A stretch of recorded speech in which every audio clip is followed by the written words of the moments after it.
परम पिता परमात्मा पूर्ण ब्रह्म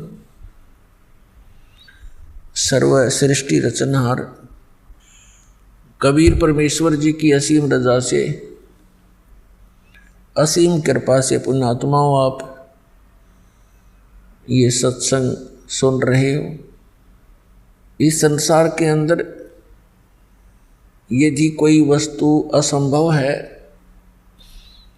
सुदुर्लभ है, केवल सत्संग है। पुण्यात्माएं परमात्मा की खोज में युगों से लगी हैं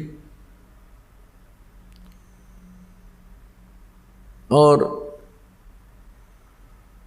जैसा भी उनको किसी संत ऋषि या ग्रंथ ने मार्गदर्शन किया उसके अनुसार वे अपनी समर्पित भावना से उसमें लग जाते हैं और जो भी साधक साधना कर रहा है उस अपनी साधना को वो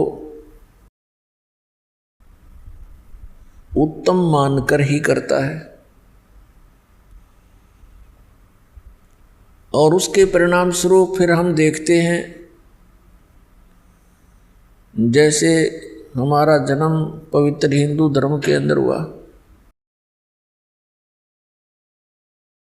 जैसा भी हमारे धर्मगुरुओं ने ज्ञान दिया था हमारे पूर्वज उसी अनुसार साधना किया करते थे। उन्होंने क्या ज्ञान बता रखा था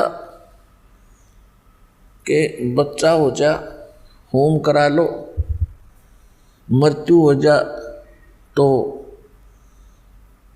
उसका श्राद्ध निकालो, उसकी 13वीं करो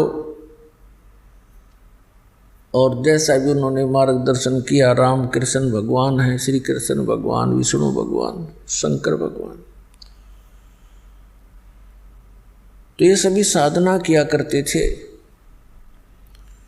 और फिर भूत बन गए क्योंकि श्राद्ध निकाले गए उनके।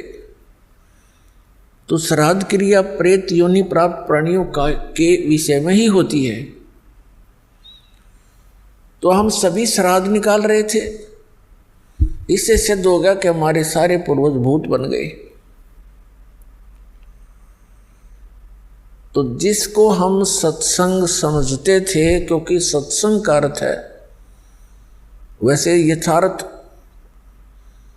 उसका भाव तो ये है कि सच्चा ज्ञान और कोई ऋषि महात्मा संत गुरु प्रदान करे वो सत्संग कहलाता है। जिन गुरुओं ने, ऋषियों ने, संतों ने हमें शास्त्र विरुद्ध ज्ञान दे करके ये कहा कि हम आपको सद्ग्रंथों के विचार सुना रहे हैं, सत्संग सुना रहे हैं, तो वो उनकी झूठ थी, वो झूठे लोग थे। सद्ग्रंथों के अंदर जो मार्गदर्शन है वो हमारे तक नहीं पहुंचा। तो पुण्यात्माओं परमात्मा स्वयं रजा करते हैं, सतलोक से चलकर आते हैं, अपनी प्यारी आत्माओं को वो गूढ़ ज्ञान बताते हैं और उससे पहले ये सभी काल के दूत परमात्मा के बच्चों को भ्रमित कर देते हैं, शास्त्र के विपरीत ज्ञान सुना के उनको परिपूर्ण कर देते हैं और कहते यही रहते हैं कि हम इन्हीं सद्ग्रंथों से सब ज्ञान बता रहे हैं। जैसे पवित्र हिंदू धर्म के अंदर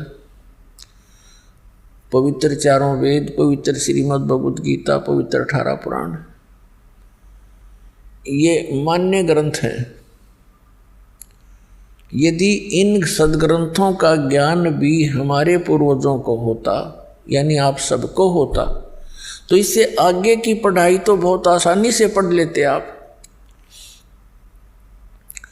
यदि किसी टीचर ने बच्चे को 4ठी कक्षा 5वीं कक्षा तक का ज्ञान ठीक दे रखा है तो उसको 6ठी कक्षा में प्रवेश करके आसानी से पढ़ाया जा सकता है।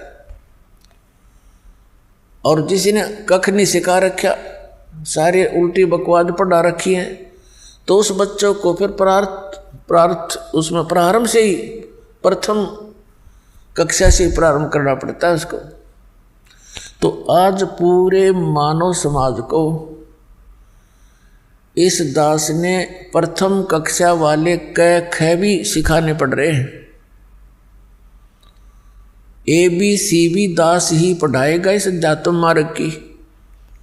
आज तक के धर्म गुरुओं ने केवल माया बटोरी है, विशेषकर वर्तमान के लोग जो धर्म गुरु हैं, इन्होंने परमात्मा से कोई लेना देना नहीं, न जगत उद्धार से इनका कोई संबंध है, क्योंकि इनके पास वो मार्ग मंत्र है ही नहीं जो मोक्ष और शांति स्थापना कर सके। इनके पास वो ज्ञान नहीं है पूरे विश्व में। तो पुण्यात्माओं, अब प्राथमिक पढ़ाई भी ये दास करा होगा और PhD तक का ज्ञान इस दास ने ही देना है। और अब ये सुविधा हमें होगी कि आप सब अक्षर ज्ञान युक्त हैं, आप एजुकेटेड हैं, बेटी बहन भाई भक्त बुजुर्ग सभी एजुकेटेड, अक्षर ज्ञान हो गया। हिंदी का तो खासकर हिंदू धर्म में हो ही गया।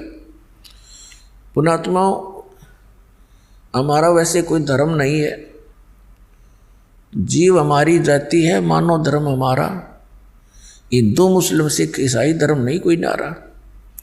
लेकिन हम जिस क्षेत्र में रह रहे हैं, यहाँ जो ज्ञान देना पड़ता है तो वो संबोधन करना पड़ता है, क्योंकि अधिकता उसी धर्म के, उसी वर्ण के लोगों का, उसी संप्रदाय के लोगों का बहुमत होता है।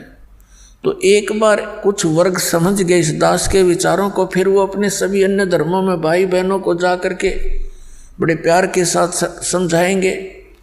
ऐसे ही जोत से जोत जगेगी।